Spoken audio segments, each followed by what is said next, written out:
Hello and welcome back again to another episode of Mind Renovation Nation. I have to ask you, do you know what the silent killer is of your investment?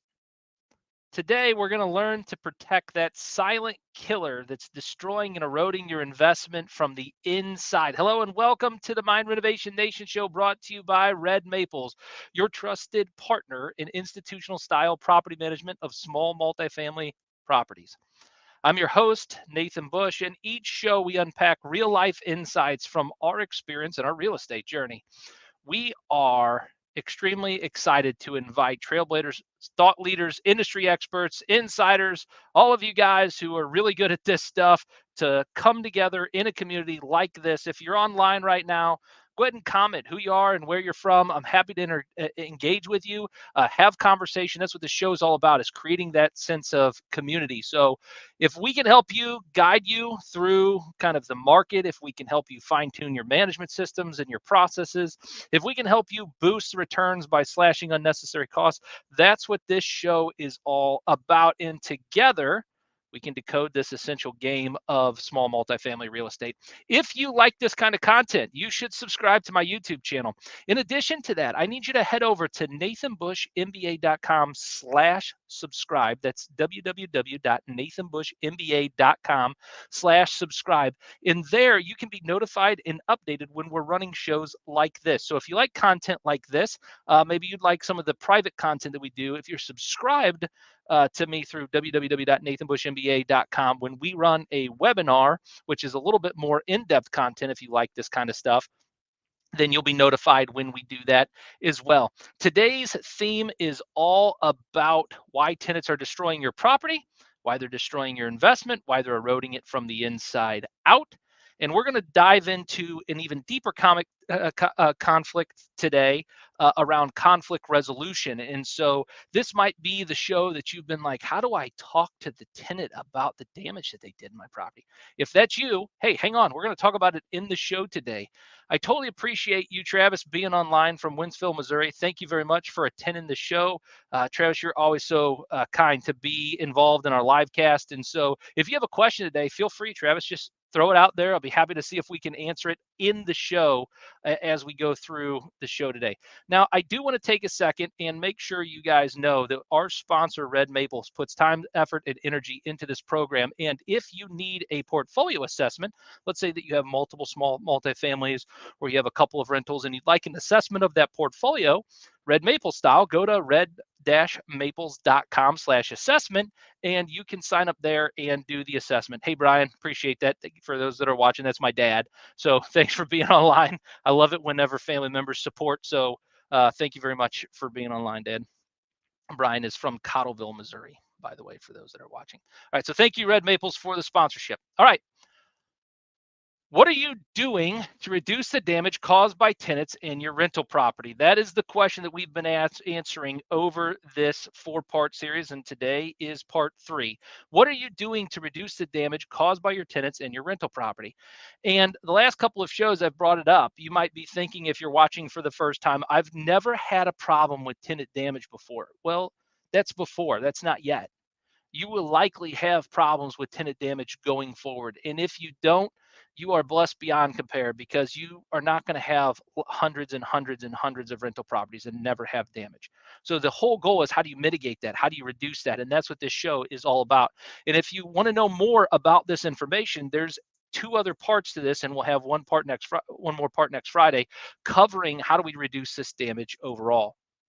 The second thing that you might be thinking to yourself is, I don't have time to deal with this. Like, I can't implement these systems. I can't put all these things in practice. And if that's you, that's exactly what this show's for. If we put these things in practice, then it's going to save you additional time on the back end. Remember, you're looking to professionally and proficiently and profitably manage your rental properties.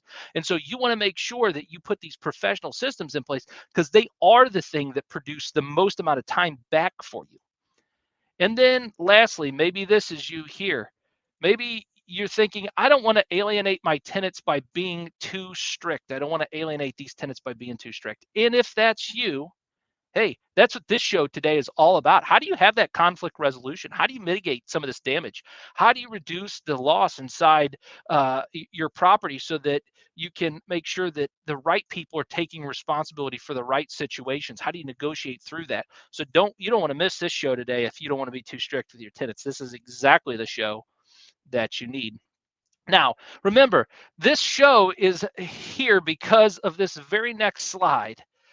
We walked into a rental property, and this was a property we took over. We had to evict the tenant. There was nothing we were going to do to reduce the damage inside this property. The damage had already been done, and this is what it looks like. I don't think that this kind of damage is done inside of a rental property just because of neglect from a tenant. I think that some of this kind of damage, maybe that's a little bit of neglect from a tenant, but I think that some of this kind of damage like this is vindictive. I think it's anger. I think it's frustration. I think it's lashing out because the tenant, maybe there was something that was said or something that happened along the way that caused the tenant to have a level of frustration where they felt the need to do thousands and thousands and thousands of dollars worth of property damage to the property. And you say, well, Nathan, not every tenant is going to remove this kind of stuff from the closet, or not every single tenant is going to take care of my property. But you can work along the way to set the proper expectations and to have the kind of conversation where there's mutual respect between you and the tenant. And I use the word respect very, very intentionally. There's mutual respect between you and the tenant. And as long as there's mutual respect, the tenant and you can part ways if the tenant is going to leave your property on good terms. On good terms. The problem becomes whenever you put yourself in a position with a tenant where maybe you think you're maybe a little better than the tenant. Maybe there's a sense of ego or pride that you have ownership and they don't. Maybe you're the type of person where it is frustrating that the tenant hasn't paid their rent. And so you think it's the tenant not wanting to pay their rent. And so your assumption of them not wanting to pay their rent comes across as anger to them because you need those funds in order to pay your mortgage. Guys, I want you to take a second and realize I have to point it out. I am wearing glasses today. In the last couple of shows, I haven't been wearing glasses. And I think it's important that I'm wearing glasses today because I want you to see this tenant relationship through a new lens. I want you to see this tenant relationship from a different perspective. I want you to get out of, for 1 second in today's show, when we're talking about conflict resolution, that you need to make money. I want you to assume that if you own rental property, your net worth is automatically going up. And you're automatically in the long term going to make money, whether that tenant paid their rent right now today, whether they clogged up your toilet, whether that tenant is frustrated because you want to increase the rental rate, whatever that situation is. I want you to see it from a different perspective. I want you to assume that if you're doing the right thing, that all of those things will be added to you. But if you're doing the wrong things, then maybe there's something in your heart that's causing you to lash out and for you to be different. Because here's what I know.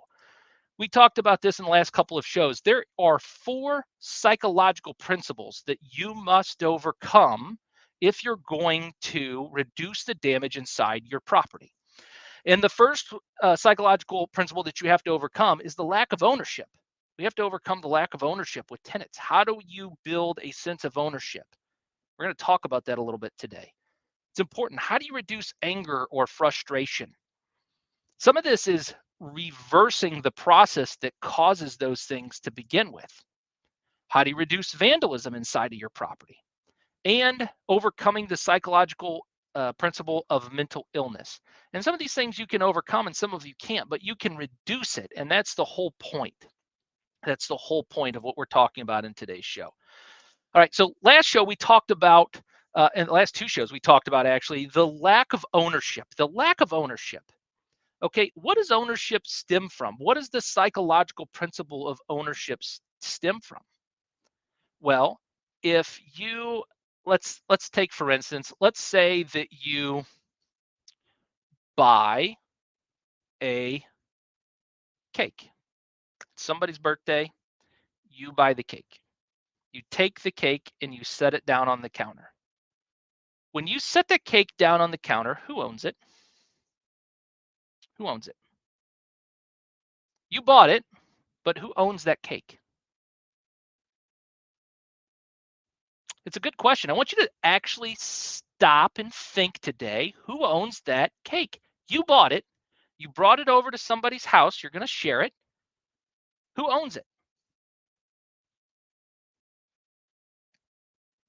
Is there a sense of transference of ownership when you cut the piece and hand it to somebody? When you cut a piece of something that was owned when you bought it, and now you're sharing it with others, when you cut that piece, is there now a sense of ownership to that piece? It's a gift, so it's given on the person's birthday. I would say that there's a sense of ownership that's given when you hand that piece to that person. They now have a sense of ownership in the gift that you gave them, and you stewarded that gift that you were always going to give them all along. Would you agree with that? You're going to give them that gift anyways. You're stewarding the gift. You paid for it. Now you steward it and you hand it to them. It was their gift the entire time. It was their gift the entire time. Yeah, their piece. Yes, Travis, their piece was their gift the entire time. And so we have to create this sense of ownership when we're leasing or renting properties to the tenant. They have to feel that they have some control, that they have more intimate knowledge of that home than you do. They have to feel a sense of investment in that property, a sense of self in that property, for them to have a sense of ownership inside that property. If you go back to the psychological ownership theory, there are behaviors that have to be displayed by that tenant: control, intimate knowledge, and self. And so the problem is that oftentimes, as property managers or as investors, we want to take control. We want to assume we have more knowledge about what's going on in the situation than they do. We want them to make an investment in us before they'll make the investment in themselves. And so this process then continues on, because when you take those responsibilities, you take those controls away, when you've stewarded this gift that you've handed to the tenant, now that's theirs, right? They own it because we got to give them a sense of ownership. They control it. They have a sense of control. They've invested in it now. They're invested in eating this cake. They're going to. They've got their silverware, their utensil, whatever. You've given it to them. Now you want to try to take some of that control back. And that's where you move from minor annoyance to irritation to maybe resentment. And see, minor annoyance, this is the stage that it's best to deal with anger at. This is the absolute best stage to deal with anger at. In fact, once it moves from minor annoyance, now there's some type of struggle to ignore what's going on. And so anxiousness builds up, tensity builds up, frustration builds up. These things build up and they move into a sense of resentment, which is that withdrawal or that cutoff of communication. If there's a cutoff in communication, the very next step is anger, and that's where things get destroyed. So what stage in the relationship are you catching things in before the tenant is doing physical or mental anger to you and your property? I know it's a good question.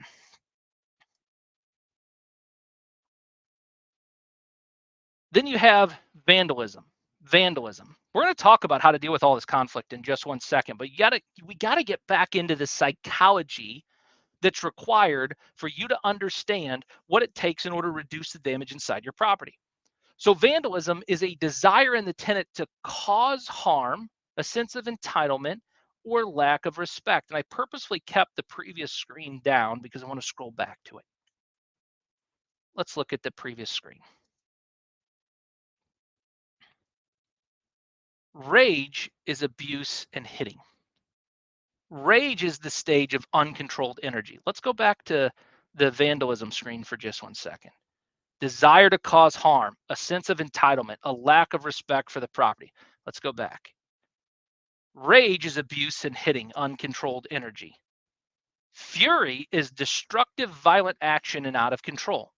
Is it possible, I'm not saying that this is 100% of the case, but is it possible that a lot of the vandalism that takes place inside and outside of property is because maybe somebody's different on this spectrum,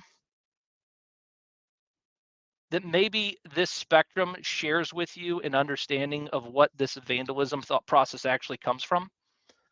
Look, I'm not in any way, shape, or form a psychologist. I don't really have all of the answers on what goes on in people's minds. And the last psychological thing to understand is there are people out there with mental illness, right?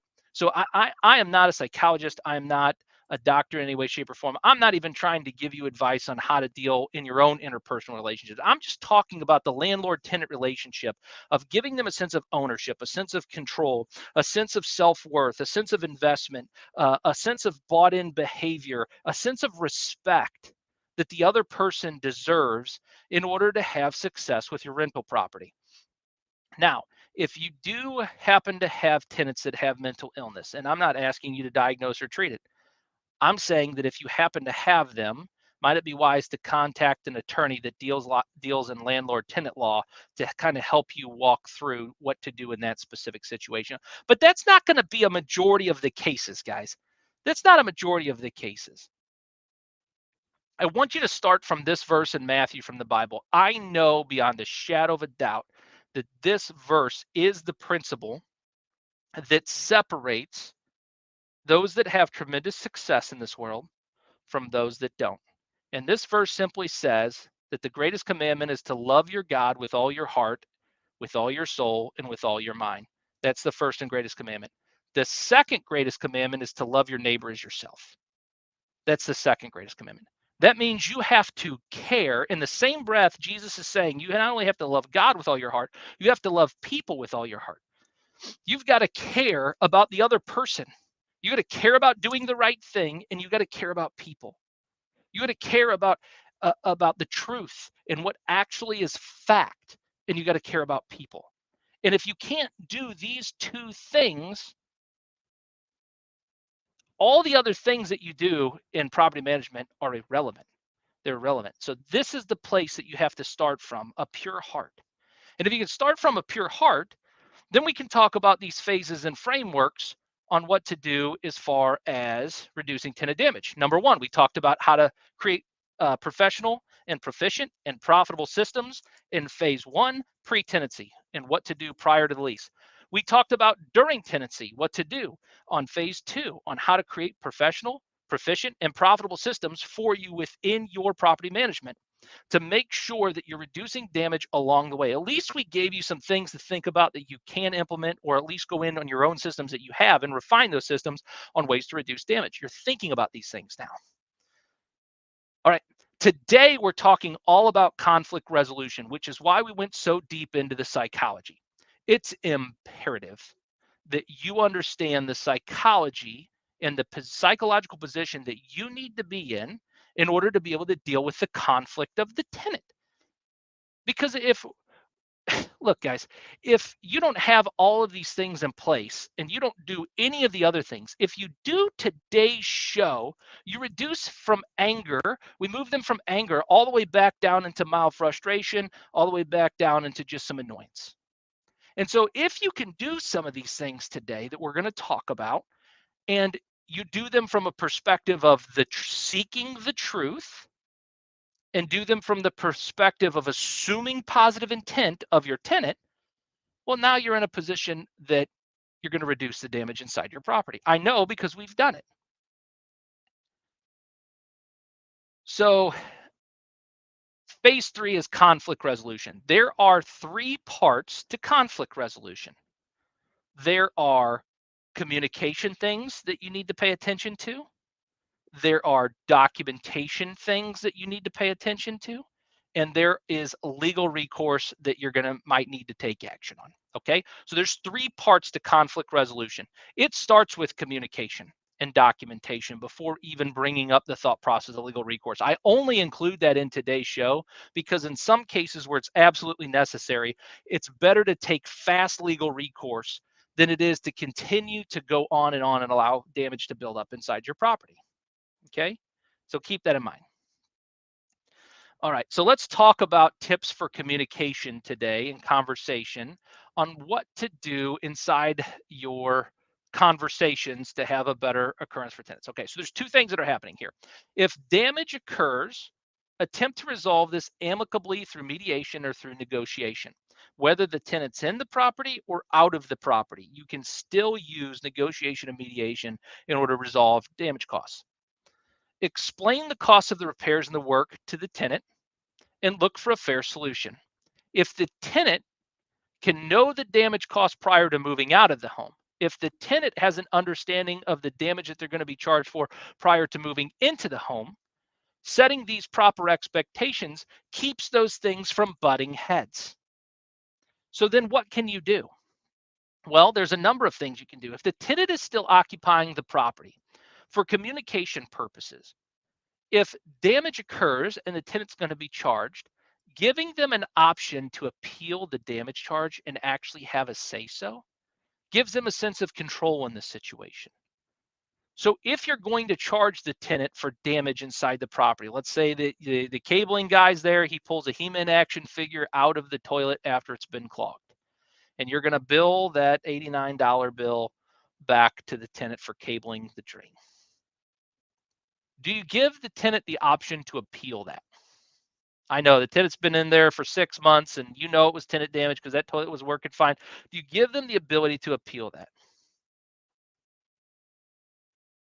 Do you give them the option to have a conversation with you about that damage charge before you even apply it to their account? Do you send them a letter and give them the option to give them so many days to cure and rectify that?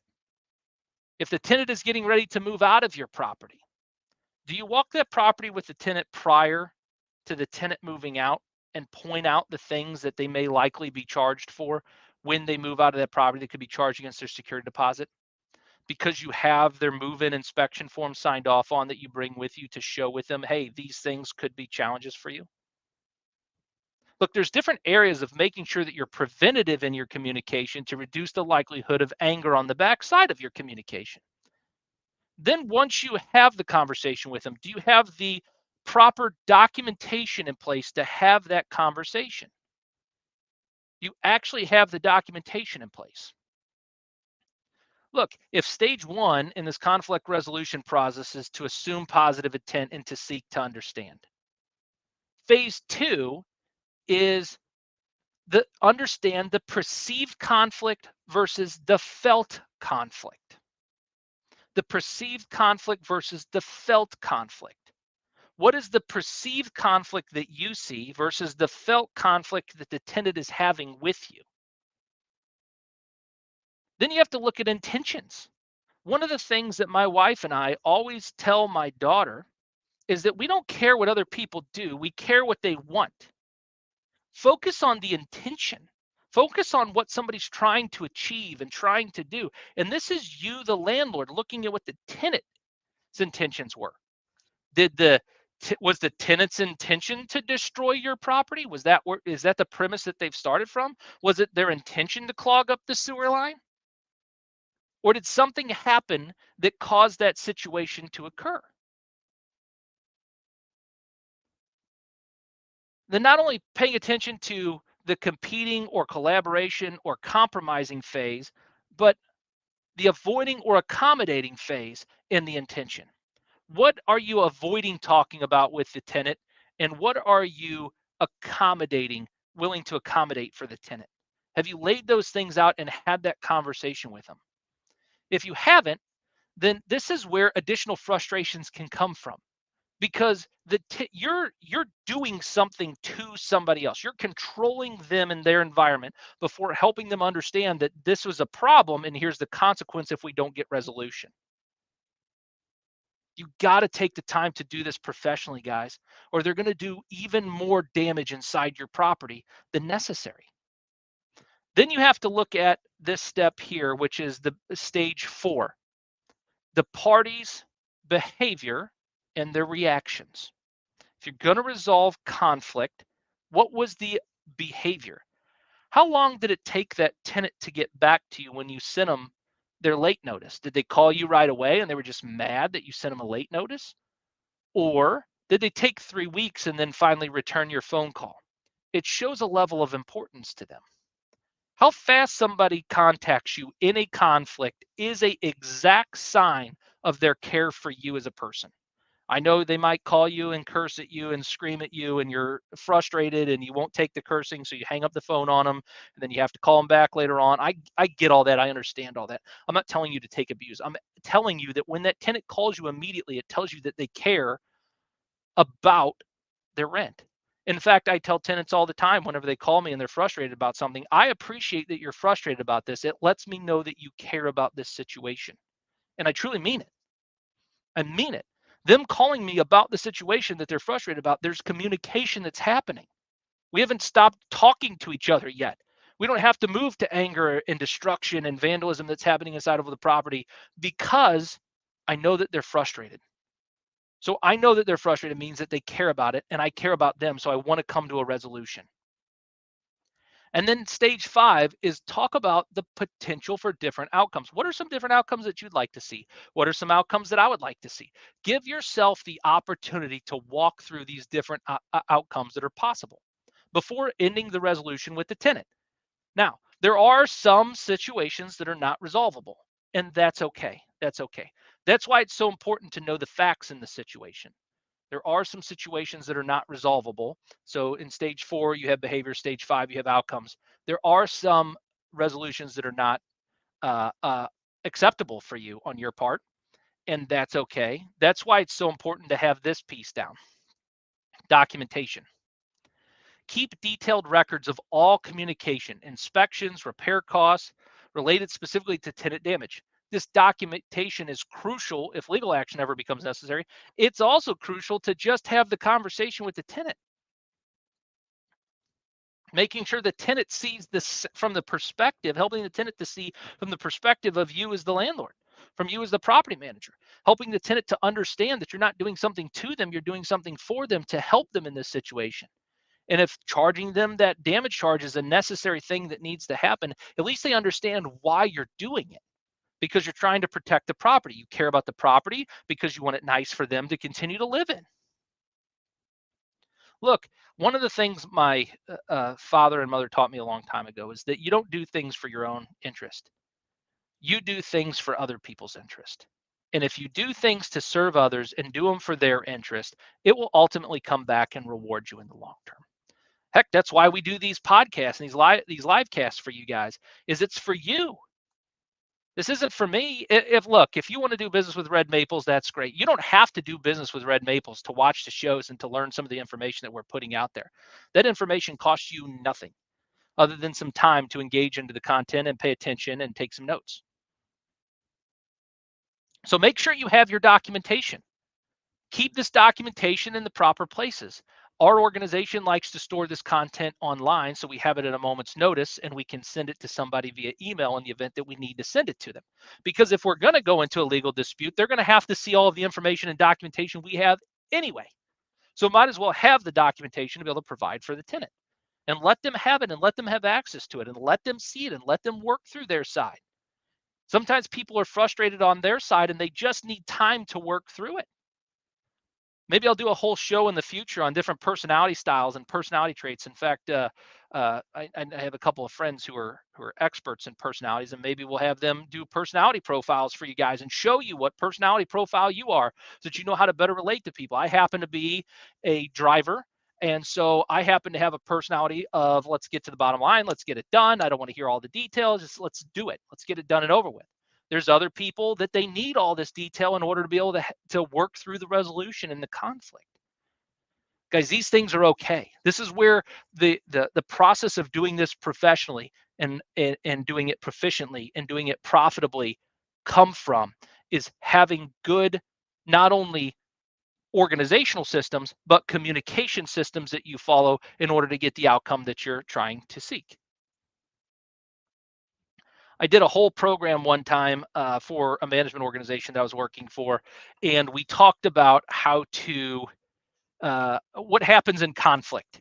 And if we're going to go from, let's say, 500 units under management to 1,000 units under management at that time, what do we need to do as a team to ensure that we're not pouring gasoline on a fire, but put some water on that fire to put that thing back at rest?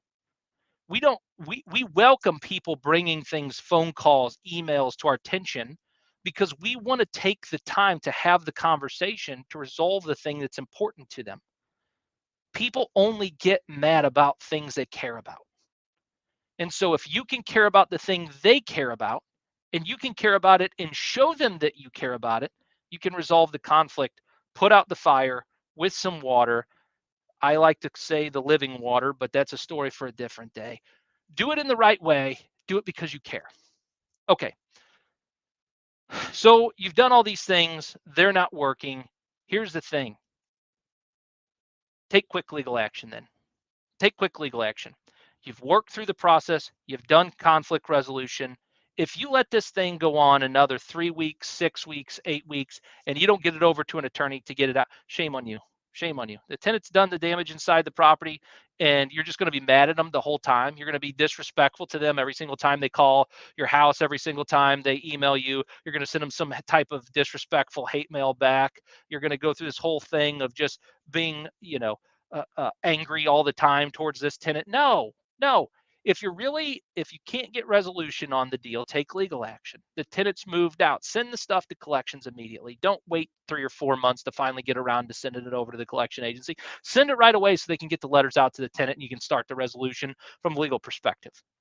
Do the right thing by people. When you do the right thing by others, it's amazing what ends up happening. When you do the right things by others and it's done correctly, when you move the tenant in, you treat them with respect, you do the professional thing, it's amazing what ends up happening. The tenant moves out, it's almost ready for the next tenant. I'll tell you a quick story. So I had a tenant in one of my personal rental properties a number of years ago, and this tenant was in the property for 4 years. When they left the property, they left it in such good condition that I sold the property for $10,000 more than it appraised for. The tenant knew that I cared about them. I did some really cool things for my tenant, though. You're like, well, Nathan, I can't afford to do all these things. Look, you got to look to see what you can afford to do. In my situation, I gave them December for rent off every year. They didn't have to pay their December rent. I bought them a washer, a new wash machine. I bought them a dishwasher, a new dishwasher for the property before it even went out. Why did I do those things? Because I care about my tenant. I care about the people inside that property. I want them to have a good time. I want them to understand that it's not about money for me. It's about providing them a quality place to live. It's about making sure that they have a place where they can raise their families, or if they're not a family, if they're single, take care of themselves and they're single and enjoy their life. They have a partner, whatever it is. I want to make sure that they're cared for, they're taken care of. They have roommates. I want the roommate taken care of. I want them to be able to enjoy it. I want them to be able to enjoy whatever their situation is living in my properties. Do you care about your tenants that much that when they leave your property, the next person who's buying that property for you will overpay the appraisal by $10,000? I have to question then, how much do you care about the people living inside your units? At Red Maples, we want you to be able to invest with confidence, not just confidence tricks. If you let Red Maples guide your real estate management, this will give you an opportunity to focus on the investments that work best. You go out and spend your time finding the properties. You go out and find your time acquiring the assets. Let us do the ongoing service work. Let us care about your tenants. Let us care about the people that live inside your units, and let us care about you as the investor. You can subscribe for more insights or reach out for property management excellence. Okay, so there's a commercial. We want you to join, though, a community of savvy investors. Here's how you join the community. I've said this a number of different ways in the show. I want to make this as clear as possible, so I've been working on this. Look, share your successes on the thread and invite others to benefit from Red Maple's content that we're putting out, right? When you share this content, you join our community because we pay attention when you share. When you comment on a thread, we pay attention to those comments. We know you're a part of the community because you're adding value to the community with those comments. Also, follow us for the latest real estate insights and management tips. If you follow on any of the platforms, you are part of the Red Maples Mind Renovation Nation community. I do want to spotlight you too. If you have a real estate investment business and you would like to share your expertise, I'd like to have you on a live cast with me. So whether you agree with some of the stuff I'm saying, disagree with some of the stuff I'm saying, if you've got a different opinion, a foreign opinion, a new opinion, doesn't matter to me. I'd like to have you on the show and be able to share some of your lessons that you've learned away with my audience. Travis Durbin had this to say: a question in honest numbers. What percentage of landlords can truly say they care more for their renters than money and would even consider giving a December break for tenants during the holiday season? So that was Travis Durbin's question. I don't know the number of landlords, Travis, that would even consider doing this. I know that back when I was managing property during COVID and there was forced government relief, there were still owners that even during that time frame when tenants did go out of work with COVID and they couldn't be working, receive income, there were still owners that were mad for whatever reason at the tenant that they weren't paying their rent. Had more than 70% of the owners send me emails about when a of the time 70% of the time when a tenant couldn't pay their rent due to being out of work from COVID and being off. 70% of the time I had owners that were very upset with their tenants for not paying that rent. So I don't know what the exact number is. That was my own microcosm small, but yeah, this is a real thing. Like you've got to, and I'm not saying at Red Maples we give off every December. That's not at all what I'm saying. I'm saying this was a personal rental property. I'm the investor. I made the decision on what I wanted to do. You as the investor have to make the decision on what you want to do and how you want to treat your tenants. So yes, there's an aspect of professionalism, proficiency, and profitability that Red Maples can drive. There's also a level of respect that has to come from you, the investor, to your own tenants. Remember, this is your business. Even though we help manage it, it's still your business. You buy the property. You ultimately determine how you want your tenants treated inside that property. If you want your tenants treated well, that's why Red Maples exists. You hire us and we treat your tenants well. We treat them with professionalism, with proficiency, so you can be more profitable. But ultimately, you're going to make that decision. You can place your management business with whoever you want, including yourself. If you're going to do it yourself, we just, as a community, would love for you to be able to do the right thing, care for your tenants, put these procedures in place, deal with conflict resolution properly. And that way, you can reduce the overall damage inside of your rental property. So I hope this was helpful. If this was helpful for you, please go and subscribe to the YouTube channel, share this out on Facebook, like and comment. Travis, I appreciate you saying you applaud Red Maple's stance and say that we're in the majority. I would agree with the minority. I would totally agree with that. But like the show, share the show. For those of you that would like to speak with me at Red Maples, you can send a DM or email. If you got my cell phone number, give me a call. I'll be happy to help any of you with your tenants. And maybe you're dealing with conflict resolution right now. Maybe you have a tenant that you're in conflict with that you could use some advice or some outside help or some mediation on. Be happy to look at that third party and be independent and be mediator for you to help you work through that conflict resolution. I can't spend all day doing it, but if there's a couple of you that need help with that, I'm totally available and open to do that with you as well. So thank you for taking the time to watch the show. I hope you guys have a great weekend and stay tuned for part 4 next week, where we talk about post-tenancy and what you can do to reduce damage there. So guys, have a good week. Thanks. Bye.